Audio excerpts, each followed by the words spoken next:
ที่เห็นผมซักผ้าเพราะว่าเมียผมมันแพ้แฟบ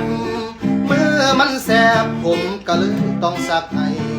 ที่เห็นผมล้างจานเพราะเมียผมมันก็แพ้สันไลถึงเขาเป่าไฟผมต้องเฮ็ดให้มันแพ้หม้อหนึ่งอย่าเพิ่งว่าผมกลัวเมีย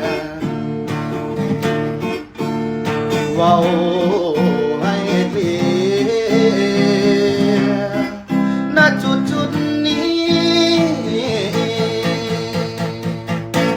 กับเมียมันแพ้แฟบแพ้สันไลแพ้ไม่มอบนอกจากชอบที่เธอถนัดผมก็เลยต้องทำให้เป็นกิจจะวัดฟังชัดๆภาษาเมียบ่ได้ยานจะให้กลัวเมียผมกลัวมาซะดีกว่าแค่ซักผ้าล้างถ้วยล้างจานก็แค่นั้นแค่สงสารบอกจากใจบ่ได้ตัวมันเข้าใจตรงกันแค่นั้น